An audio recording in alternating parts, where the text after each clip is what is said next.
Bonjour à tous, c'est le live comme tous les soirs, 19 h heure française, 18 h heure algérienne. Alors je vous remercie tout d'abord de tous les j'aime, les partages, les commentaires que vous avez pu mettre sur l'article Guérir à Orange. Je reviendrai un petit peu là-dessus.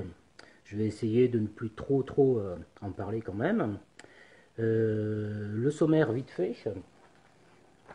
D'abord, trois petites, pas des questions, enfin si, le dernier commentaire il se termine par une question et je voudrais essayer d'y répondre. Ensuite, comme promis, je vais revenir sur cette photographie-là, qui est prise donc dans l'école Lamoricière, enfin ex-Lamoricière et Ben Boulaïd actuellement. Et je reviendrai quand même sur le témoignage de Hassen Nat Ziki, qui est très important pour moi. Et enfin, je parlerai de ce film-là que vous devez connaître, je pense, puisque pendant ce live, on va être un petit peu dans l'irrationnel. Donc, je vais vous montrer, je vais vous parler d'un film qui n'a rien à voir avec l'Algérie, mais qui a à voir un petit peu quand même avec ma manière de fonctionner. Alors, je reviens sur l'article Guérir à Oran, et vraiment, du fond du cœur, je vous remercie pour tous vos témoignages de sympathie. J'ai des commentaires merveilleusement gentils dans tous les sens. Je voudrais juste dire que je suis un peu lucide quand même. Si vous descendez tout en bas de l'article, vous avez le nombre de j'aime, vous avez le nombre de partages. Et je vous conseille vraiment de cliquer sur le nombre de partages pour voir les partages et pour regarder comment les gens ont présenté l'article et les commentaires qu'il y a dessous. Je voudrais dire que donc je suis un peu lucide quand même, et c'est pas du 100% d'éloge, comme toujours, et ça c'est très important, et je le dis pour les enfants de pieds noirs comme moi et les petits-enfants qui se lancent dans leur quête, comme toujours, même si on a 90% de personnes qui sont bienveillantes, on a 10% de commentaires qui sont souvent très durs. Que ce soit venant de l'Algérie ou venant du monde pied noir. Et ça, il vaut mieux être préparé, il vaut mieux être fort dans sa tête, et parce que c'est toujours déstabilisant. Ça ne me déstabilise plus du tout maintenant, du tout, parce qu'au bout de 4 ans, plonger là-dedans, ça ne me pose plus de problème. En revanche, quand on démarre, et quand j'ai démarré, je savais quand même que j'allais être confronté à beaucoup de dureté, et je ne savais pas toujours forcément si j'allais pouvoir tenir le choc. C'est très important d'arriver à se rendre compte qu'on va être confronté quand même à des personnes qui vont attaquer violemment ce qu'on est en train de faire, alors que nous, on essaie juste de passer le voile de la discussion politique, je vais dire ça comme ça, pour juste accéder au rang, dans mon cas, et à l'endroit où vivaient mes parents, aux Algériens, à la ville. On ne cherche pas spécialement à être militant de quoi que ce soit, on ne cherche pas spécialement à expliquer quoi que ce soit. On cherche juste à accéder à la famille, mais il y a un voile idéologique très fort, et les gens attaquent violemment. Et on est confronté au début, quand on se lance, à ces attaques violentes, et alors ça, c'est quand même très dur. Donc je dis juste aux personnes qui vont se lancer dans leur quête, il faut mieux être fort dans sa tête parce que il y a des retours qui sont très durs. Je reviens sur les témoignages. J'ai retenu 3 témoignages, 3 commentaires.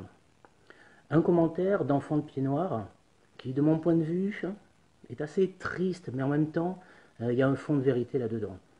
C'est Carnet de Francesca qui écrit, à la suite de mon article, une problématique importante pour les enfants de pied noir, dont je fais partie, qui portent souvent le poids lourd de leurs parents, un sujet tabou dont on ne connaît effectivement que quelque chose d'indéfini, quelque chose de l'ordre du secret et de la tristesse. Ça c'est juste très vrai. Très vrai, on est confronté bien souvent à la lourdeur de ce que portent les parents, et ça, faut arriver aussi à le surmonter, c'est pas évident. Deuxième témoignage, Rabia Hamidi Nahar, qui écrit « J'ai eu la même sensation, entre parenthèses, fille d'émigrés algériens.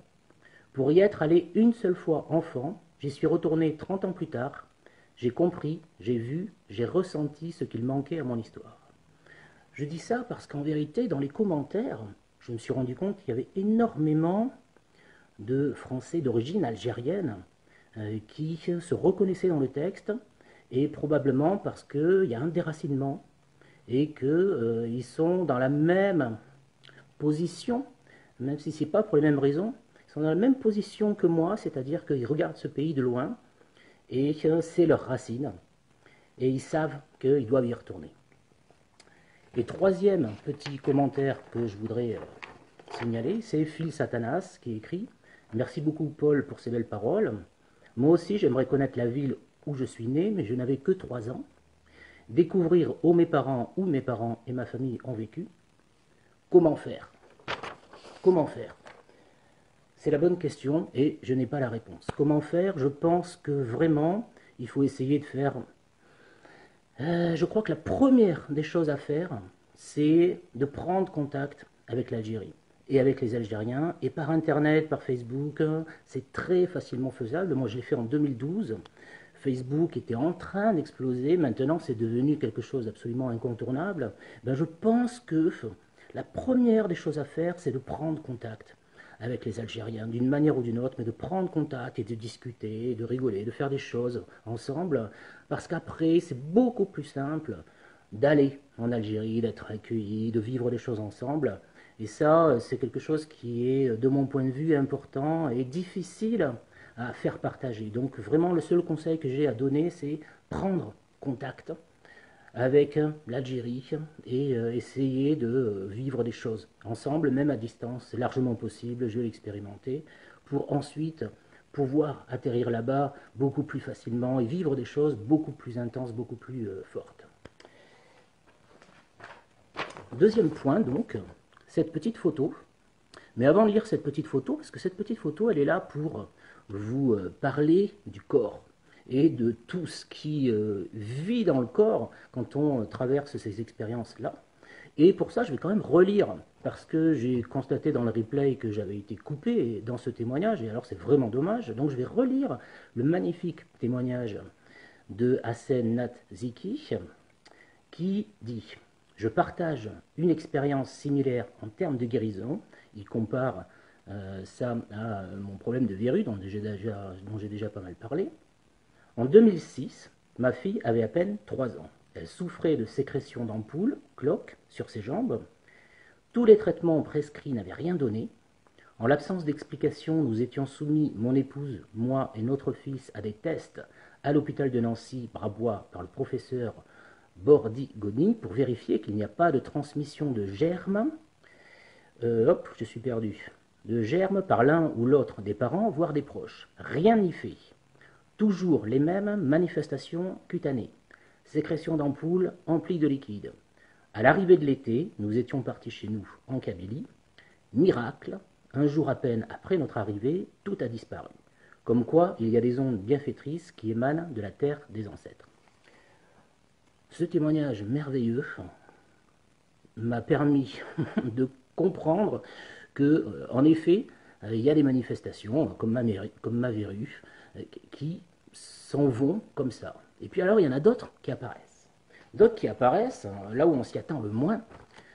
J'ai visité l'école La Mauricière avec Abdelbaki Fellois. Je le remercie profondément. Il a pris une journée et il m'a dit « Je t'amène où tu veux ».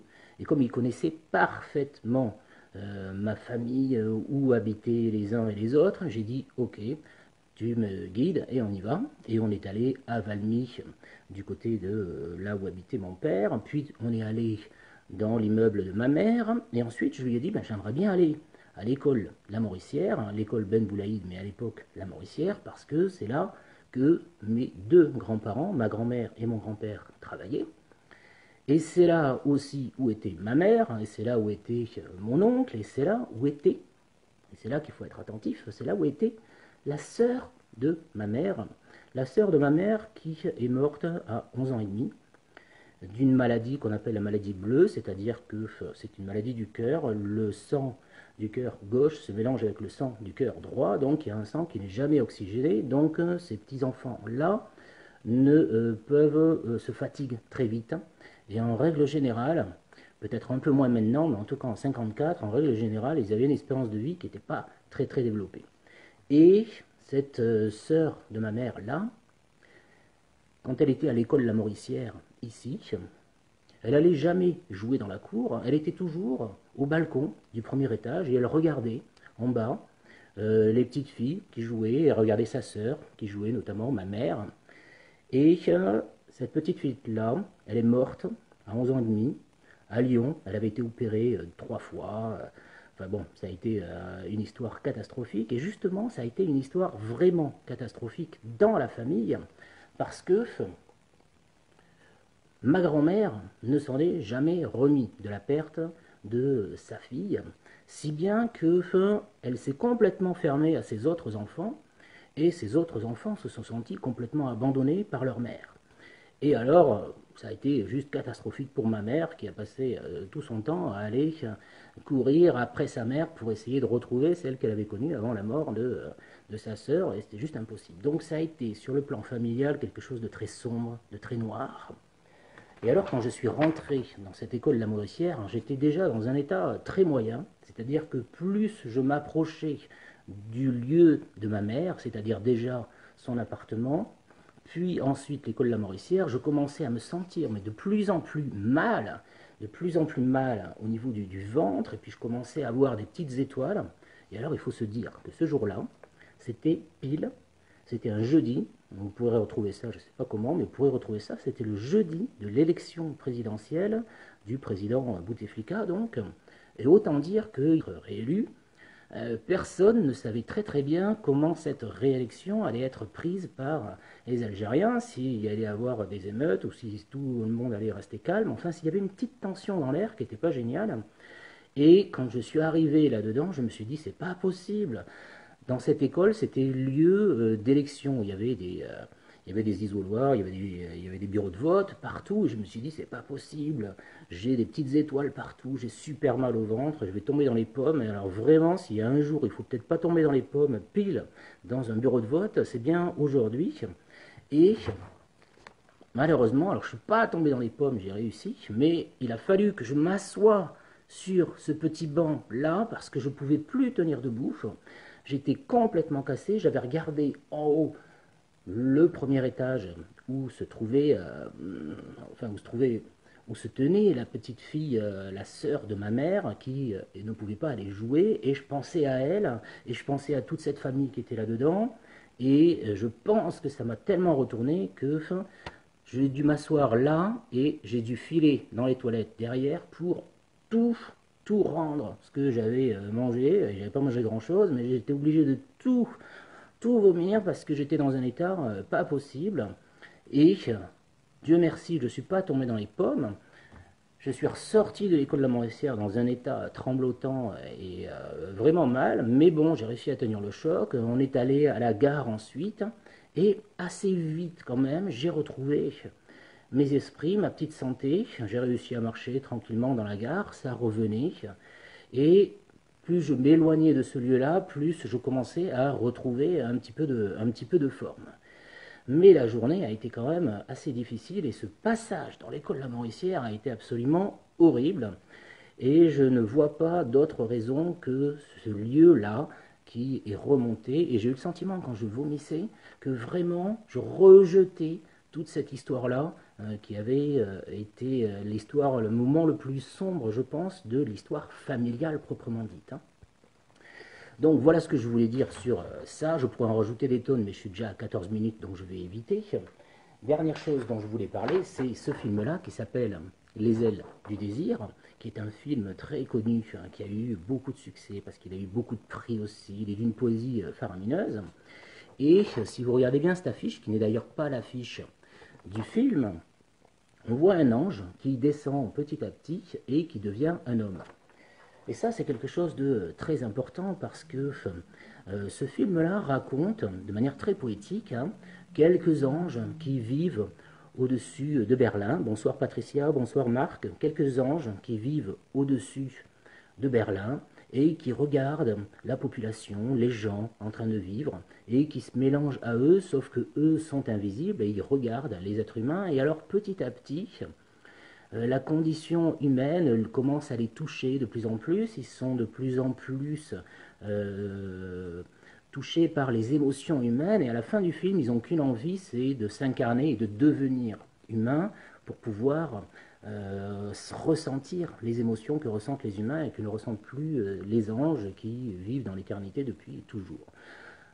Ça m'a fait penser, quand j'ai revu ce film il n'y a pas si longtemps que ça, à ce que j'ai dit dans le live l'autre jour, c'est-à-dire que je me sentais en apesanteur, moi, par rapport à Oran. Et pendant 2 ans, j'ai regardé Oran comme un ange qui vit au-dessus de la ville. Et je regardais tous ces gens qui vivaient dans cette ville. Et je regardais les rues de cette ville et les bâtiments de cette ville. Et je me sentais de manière très bizarre au-dessus de cette ville. Bonjour Nawel. Très bizarre autour de cette ville. Et vraiment, il est arrivé un moment où, c'est comme l'ange dans le film, j'ai eu le besoin de descendre parce que je me suis tellement attaché à la ville, tellement attaché aux gens, que je me suis dit, je dois descendre, je dois arrêter de survoler la ville comme ça, je dois descendre et je dois aller au contact de la terre, au contact des gens, et je dois aller toucher ces gens-là, je dois aller toucher cette terre-là. Et d'ailleurs, Samir Terki, que je salue ici, et je me suis senti pousser des ailes, mais j'avais des ailes franques, justement, je volais au-dessus d'Oran pendant 2 ans. Pendant 2 ans, c'est ce que j'ai fait, j'ai volé au-dessus d'Oran, comme ça, à connaître la ville, et je disais que Samir Terki, d'ailleurs, quand j'ai eu mon visa pour l'Algérie, il a dit, enfin, tu vas arrêter de tourner comme ça autour d'Oran, et tu vas venir. Et c'est vrai que je tournais comme ça autour d'Oran, au-dessus d'Oran, que je connaissais plein de choses, que je connaissais plein de monde et que j'avais pas encore lâché mes ailes pour venir auprès des gens. Donc, je vous conseille de regarder ce film qui est d'une très grande poésie, parce que c'est au fond la condition de pas mal, je pense, d'enfants de pieds noirs qui naviguent comme ça au-dessus de la Méditerranée sans racines et qui cherchent un endroit où s'enraciner, c'est-à-dire redescendre de leur haute sphère pour venir se fixer quelque part, et dans mon cas, me fixer à Oran. Voilà ce que je voulais dire ce soir. 17 minutes, ça commence à devenir beaucoup trop. Il faut que j'arrive à réduire tout ça. Je ne sais pas comment je vais faire.